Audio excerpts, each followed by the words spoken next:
Now to the news in the state of Illinois. The decision of whether to run for re-election has not been easy.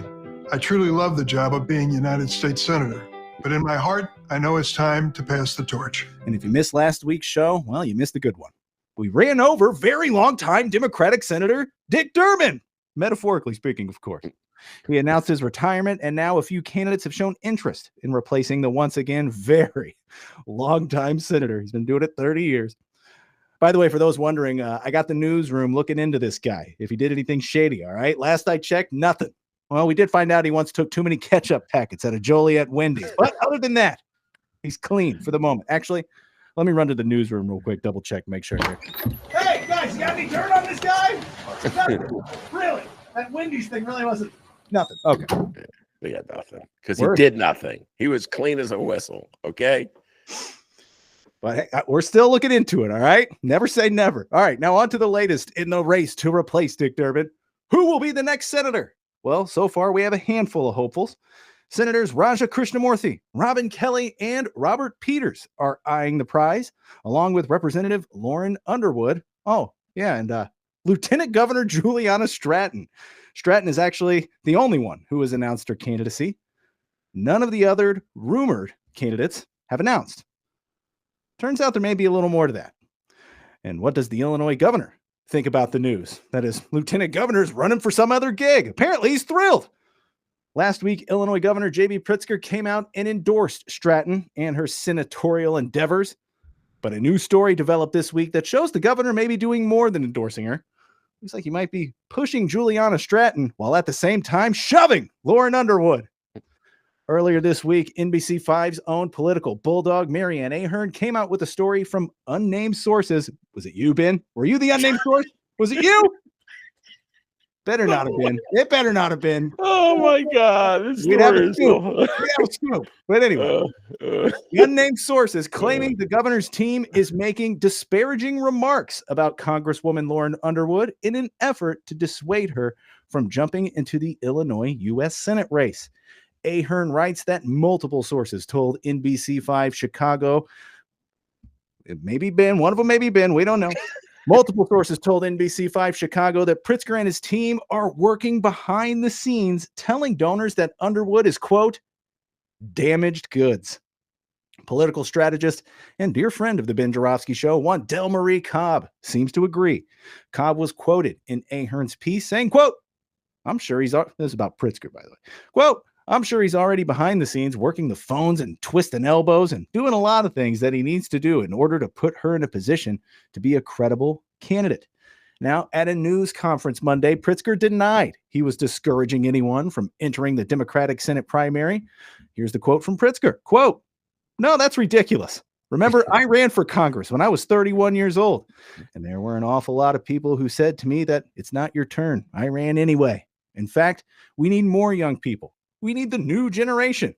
When there's an open opportunity, everybody who's interested in running should step forward and do so. I would not dissuade somebody from running for public office. However, and I love that Marianne Ahern brings this up, Pritzker in his second re-election campaign surprised many when he and the Democratic Governors Association spent $30 million in the Republican primary, focusing on negative ads against Aurora Mayor, and Ben, I think he kind of liked him, Richard Irvin, with the GOP frontrunner ultimately falling to Senator Darren Bailey. Said a lot there, Ben. Go ahead. Yeah. Your thoughts on all this. Wow, so much to unpack.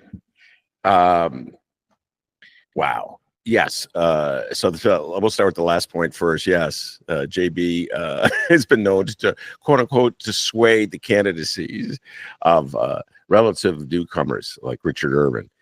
You remember that one, folks? Richard Irvin was the Republican moderate, sort of like a Mayor Rahm type centrist. Yeah, he was saying he was a Republican. I wasn't buying it. No, he wasn't. He was a Republican the way Mayor Rahm's a Republican. He had kind of his finger to the wind. It was sort of wishy-washy centrist. So Pritzker got involved in the Republican. Started airing financing ads in the Republican during the Republican primary season to undercut Durbin and his candidacy by pointing out that he was probably not as conservative as he's trying to say, which was such a joke. And the net effect was that old boy, big feller, got the DBE. Darren Bailey got the nomination, and Pritzker thought he was easier to beat. So yeah, J.B. Pritzker is not above playing hardball politics.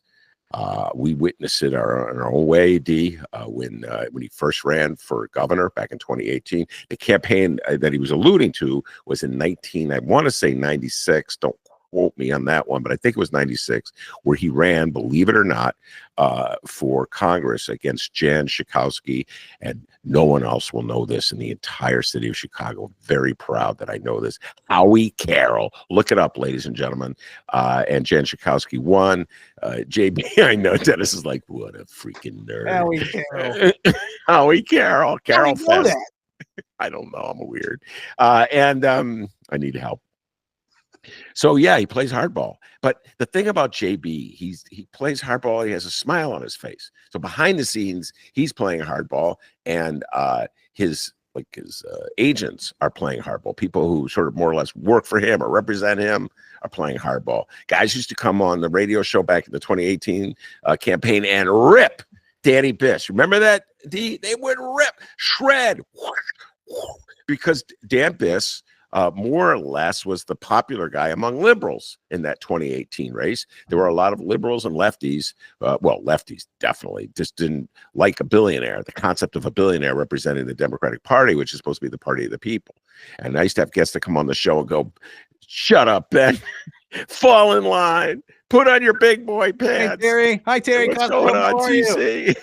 Put on your big boy pants. You got to support a billionaire. And they rip Biss. They find some excuse to shred Biss. And then they make fun of me because I was thinking of voting for Bob Diber. The downs. Oh, God, he's a loser. He's just going to lose. And then they would turn around and go, oh, just vote for him. At least you're not voting for Biss. Okay. Because they didn't think Diber would win. And it's just mock, malign, make fun of. But I got to say this. This is the funny part about Marion Ahearn's piece. They act as though this is unusual. This is how the game is played. We talk about Kat when she started running against, when she announced she was running against Jan Schakowsky. Oh my God, they were ripping her. I didn't even heard of her, but they were just like ripping her. And I can think of so many politicians, D, when they're like lower offices and they're thinking of advancing, and they put their name out there. They call up, they get Shia to write about them, Shia Kapos to write about them. I'll get a phone call from some operative. Do you know that Billy Bob is a drunk? Do you know that Billy Bob plays around? Do you know that Billy Bob? I mean, whatever dirt they got, they'll throw at it off the record. Okay, off the record. Yeah, and so trashing candidates is classic Chicago, Illinois behavior. It's just what they do. And the notion that it's news that Pritzker is doing it is kind of funny, because every candidate who's running or wants to be considered a candidate to replace Durbin is trashing each other. Well, do you know that so-and-so is a drunk? Do you know that so-and-so plays the horses? Do you know that so-and-so is having an affair? Talking about Durbin? I'm not talking about anybody in particular. Thought I had him. I got to the point back in the 90s, I thought, does everybody in Chicago drink? Because every time someone was announcing they were running for office, someone would call me up, so-and-so's a drunk. That was their favorite line. So-and-so's a drunk. And so they do it to pollute the minds of journalists. It's easy to pollute. Journalists are so cynical and skeptical anyway. I mean, I'm going to go on a journalists basically have lousy lives. They don't eat well. They don't sleep well. They've got this insane competition to be first. Nobody cares, but they think it's important. Their boss thinks it's important. Okay? So they'll take any old handout you throw at them. Here, open your mouth. Tastes good. I'm a journalist. It's a terrible profession. As a guy who's labored in these fields for how many years, D? Long time. Too long. I can't remember anymore. Yeah, I urge all youngsters. How long? Stay away. Don't go there. Go, I don't know, go into Bitcoins, make money, sell out, betray every value you have. Become a political consultant, a political operative. So journalists are very cynical and skeptical, and they don't want to reveal to folks how they really feel, because that would be, I don't know, a bias. So yeah, they always are. They're all too happy to spread, or at least have a reason not to be impressed with someone. So yeah, I absolutely believe that somebody in the JB campaign was whispering about Lauren Underwood, trying to undercut Lauren Underwood, because Juliana Stratton is a black woman. Lauren Underwood's a black woman. Okay, Chicago's, this is the mentality. Oh, well, they'll split the vote. We got to undercut Lauren Underwood, even though Lauren Underwood, in my humble opinion, is a great congresswoman, would be a great senator. Got to split if she comes in the race, she'll split the black woman vote, and Juliana would be vulnerable to someone like, I don't know who, Congressman Raja. Now, D, here's the question. So, who do you think fed that story to Marianne Ahern? She didn't just wake up one day and go, I have a feeling that J.B. Pritzker is bad-mouthing.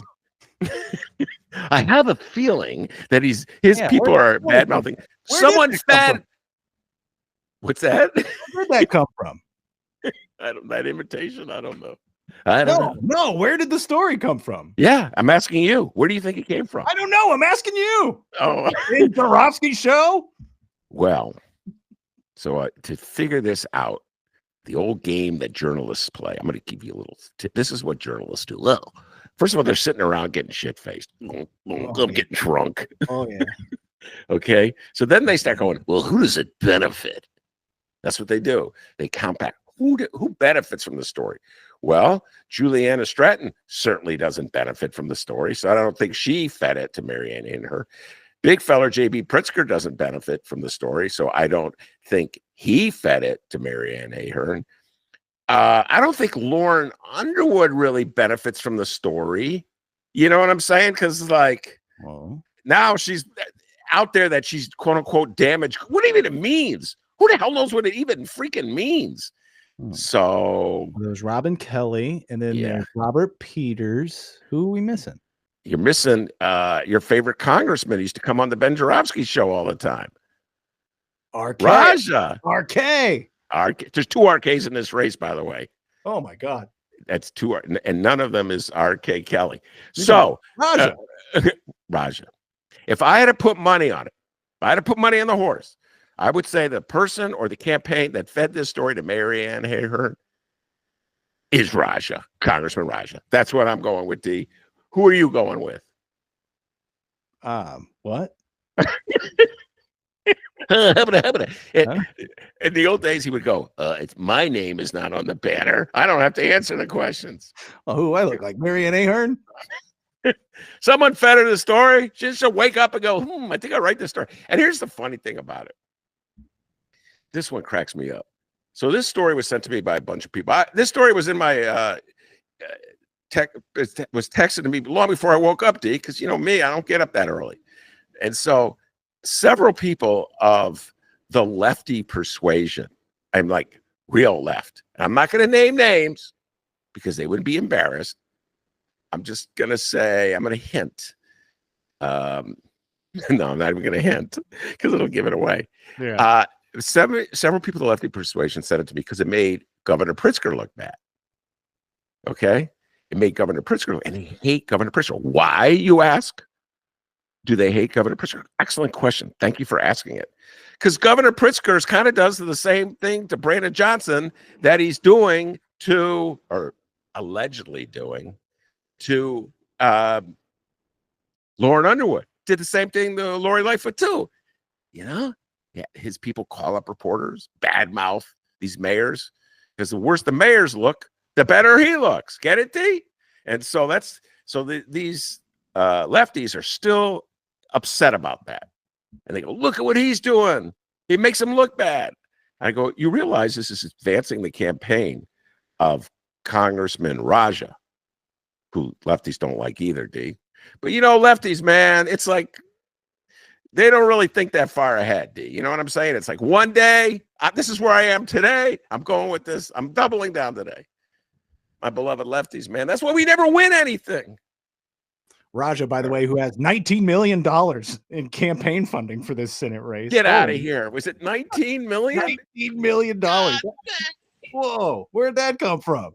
Oh, that guy works, man. He's on the phone. That's me. Oh, nobody can see it. Forget I did that. That was me on the phone. Oh, wait, hold on. Yeah, you got something? Oh, cool. Let's see what we got. All right. Newsroom's working hard today, Ben. They are working hard. Let's see. Dick Durbin once didn't rewind his Blockbuster videos in 1996 7 times. Come on, guys. I'll tell you what. On this guy. Blockbuster. You remember Blockbuster? That was awesome. Well, actually, I had a whole. I settled. I used to hate. Oh my God! I can imagine you being like anti-Blockbuster. Yes, totally. Because I had my neighborhood video store. Okay, I love that lady. She ran the neighborhood video store, and then there was Mike. He ran the neighborhood video store after the lady went out of business. I can't remember the lady's name. Mike was the one who told me to give Jackie Brown another chance. Give it a chance. Thank you. And then eventually all the independents went out, and I had to go to Blockbuster. Then Blockbuster went out. We got no video stores.